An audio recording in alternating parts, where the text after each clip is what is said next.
जय ठाकुर जी की दोस्तों। दोस्तों, अक्टूबर माह जो है वो हमारे लिए बहुत सारी संभावनाएं लेकर आ रहा है। जहां एक तरफ 2 अक्टूबर को विजयदशमी मनाई जाएगी, वहीं 20 और 21 तारीख को दीपावली मनाई जाएगी। हालांकि विद्वानों का मत थोड़ा सा अलग अलग है, कुछ लोग 20 को मनाएंगे, कुछ लोग 21 को मनाएंगे। इस पे हम एक वीडियो अलग से बनाएंगे जरूर। और अगर आप उत्तर भारत से हैं तो छठ पूजा जो है वो इसी अक्टूबर में मनाई जाएगी। तो त्योहारों की वजह से यह जो महीना है ये बहुत ही विशेष हो जाता है। दोस्तों, मैं नितेश तिवारी आप सभी लोगों का एक बार फिर से अपने इस YouTube चैनल नक्षत्रम पर स्वागत करता हूं। दोस्तों, आप सभी लोगों के आग्रह पे हम पहली बार इस YouTube चैनल पर लेकर आ रहे हैं मासिक राशिफल। और इस बार हम आपके समक्ष प्रस्तुत कर रहे हैं अक्टूबर माह का राशिफल, जिसमें हम सभी 12 राशियों के बारे में बात करेंगे। डिफरेंट पैरामीटर्स पे बात करेंगे, जैसे फाइनेंस, हेल्थ, स्टूडेंट्स के बारे में बात करेंगे। और अंत में एक सेक्शन हम लोगों ने डिजाइन किया है जिसमें ये होगा कि वो कौन से दिन होंगे जिसमें आपको सतर्कता थोड़ी ज्यादा बरतनी चाहिए। उसके लिए उपाय आपको क्या करना चाहिए, ये भी हम थोड़ा बहुत आपको बताने की कोशिश करेंगे। तो आइए अब बात करते हैं मिथुन लग्न वालों की। इस महीने अगर ग्रहों की स्थिति देखें तो मिथुन लग्न के लिए ये स्थिति बनती है। लग्नेश और चतुर्थेश बुध जो है वो मंगल के साथ युति बनाएंगे पंचम भाव में। वहीं शुक्र जो है वो कुंडली में तृतीय भाव में केतु के साथ युति बनाते हैं। 2 अक्टूबर से बृहस्पति जो है वो उच्चस्थ राशि में गोचर करेंगे और आपके द्वितीय भाव से गोचर करना शुभ प्रारंभ करेंगे। वहीं अगर हम शनि और राहु की बात करें तो आपके भाग्य भाव से गोचर करते हुए नजर आएंगे। अगर आप सूर्य की बात करें तो कुंडली में सूर्य जो है आपकी कुंडली में तृतीय भाव के स्वामी है, वो चतुर्थ भाव में गोचर कर रहे हैं। अगर आप चंद्रमा को देखें तो इसमें चक्र में हम लोगों ने इंक्लूड नहीं किया है, क्योंकि चंद्रमा हर 2.5 दिन में अपनी राशि परिवर्तन करेंगे और कई बार वो राशि परिवर्तन करेंगे पूरे अक्टूबर माह में। दोस्तों, इससे पहले मैं अक्टूबर राशिफल पे आऊं, मैं एक बहुत ही महत्वपूर्ण सूचना आप सबको देना चाहता हूं। और वो सूचना ये है कि जो भी महानुभाव अपनी कुंडली का विश्लेषण करवाना चाहते हैं, वो हमारे दिए हुए कांटेक्ट डिटेल्स पे हमें संपर्क कर सकते हैं, या फिर आप हमें कमेंट करिए अपने बर्थ डिटेल्स के साथ और अपने प्रश्नों के साथ। हम ज्यादा से ज्यादा ये कोशिश करेंगे कि आपके सवालों का जवाब उसी कमेंट के साथ दिया जाए। अब आते हैं अक्टूबर माह के राशिफल के ऊपर। तो दोस्तों, अगर आप देखेंगे तो लग्न का स्वामी बुध जो है लग्नेश और चतुर्थेश बुध है, और बुध जो है वो मंगल के साथ युति बना रहे हैं पंचम भाव में।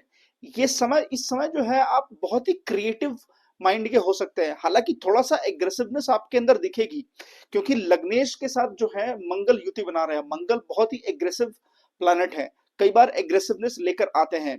वहीं अगर हम एक और चीज देखें कि लाभ भाव के स्वामी भी मंगल है और आपके षष्ठम भाव के स्वामी भी मंगल हैं, जो कि युति बना रहे हैं पंचम भाव में।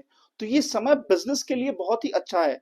अगर आप कुछ नए अपॉर्चुनिटीज की तलाश में है तो ये आपके लिए बहुत ही अच्छा समय हो सकता है। कंडीशन उसमें सिर्फ ये है कि चूंकि चतुर्थेश भी है बुध और पंचम भाव में युति बना रहे हैं मंगल के साथ, तो मैं समझता हूं कि वर्तमान समय में आपको अपनी माता जी से कुछ सलाह जरूर लेनी चाहिए, या फिर माता जी का आशीर्वाद भी लेना चाहिए। अगर हम स्टूडेंट्स की बात करें तो पंचम भाव में लग्नेश बैठे हुए हैं और षष्ठम भाव का स्वामी जो है वो पंचम में चला गया है। ये समय आपके अंदर कॉम्पिटिटिवनेस जो होगी वो बहुत ज्यादा होगी। आप बहुत ही इंस्पायर्ड महसूस करेंगे वर्तमान समय में। और अगर आपने कोई कॉम्पिटिटिव एग्जाम दिया हुआ है तो ये समय आपके लिए कुछ अच्छी न्यूज लेकर आ सकता है। अगर नौकरी पेशा लोगों की हम बात करें तो आप देखेंगे कि बृहस्पति जो है आपकी कुंडली में दशम भाव के स्वामी होते हैं और सप्तम भाव के स्वामी होते हैं, जो कि उच्च के हैं द्वितीय भाव में। तो मैं समझता हूं कि वर्तमान समय में आपको अपने वर्क प्लेस पे हीरो बनने का या फिर एक अपॉर्चुनिटी आपके पास रहेगी, जिससे कि आप बहुत अच्छा अप्रिसिएशन ले सकते हैं। या फिर आप आपका अगर प्रमोशन अगर लंबित है तो ये समय आपके लिए बहुत ही अनुकूल हो सकता है।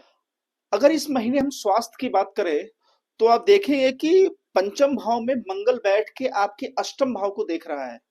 तो ये बहुत महत्वपूर्ण समय हो जाता है वो उन महानुभावों के लिए जो high BP, blood sugar, hypertension या इन सब बीमारियों से ग्रसित हैं। वर्तमान समय ऐसे लोगों को बहुत ही ज्यादा स्वास्थ्य के बारे में सजग रहना चाहिए।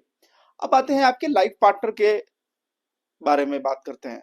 तो आप देखेंगे कि आपके सप्तम भाव का स्वामी और दशम भाव के स्वामी जो है वो उच्च के हो रहे हैं द्वितीय भाव में। तो मैं समझता हूं कि ये समय आपके लिए, आपके और आपके लाइफ पार्टनर के लिए अच्छा रहेगा। फाइनेंसेस की भी अगर हम बात करें तो फाइनेंसेस इस समय में आपको कुछ नई अपॉर्चुनिटीज देते हुए नजर आएंगे और नया लाभ भी आपको मिल सकता है, स्पेशली अगर आप शेयर मार्केट में या ट्रेडिंग में काम करते हैं। तो अब आते हैं अपने अंतिम सेक्शन की ओर जिसका नाम है days to watch out for, यानी कि वो दिन जिसमें आपको बहुत ज्यादा सावधानी बरतनी चाहिए। दोस्तों उन दिनों में चंद्रमा जो है आपकी कुंडली में चतुर्थ भाव, अष्टम भाव और 12वें भाव से गोचर करेंगे। ये स्पेशल दिन वो होंगे जिसमें आप कुछ गलतियां जो है वो अनवांटेड गलतियां कर सकते हैं। इन पर्टिकुलर डेज पे आप ट्रेडिंग शेयर मार्केट से जरूर दूर रहिए और मैं आपको सलाह देता हूं कि कुछ ऐसे बड़े डिसीजंस जो हैं वो भी आपको करने से बचना चाहिए। 19 अक्टूबर, 20, 24, 25, 29 और 30 अक्टूबर, ये 6 दिन आपको बहुत ज्यादा कॉशियसली काम करना रहेगा। अब आते हैं उपायों पर। दोस्तों एक कॉमन उपाय मैं सभी राशियों के लिए या फिर सभी लग्न वालों के लिए दे रहा हूं, वो ये कि आप फिजिकली एक्टिव रहिए, क्योंकि बुध जो है आपकी कुंडली में आपकी बुद्धि का कारक होता है और वो आपके फाइनेंसेस का भी कारक होता है।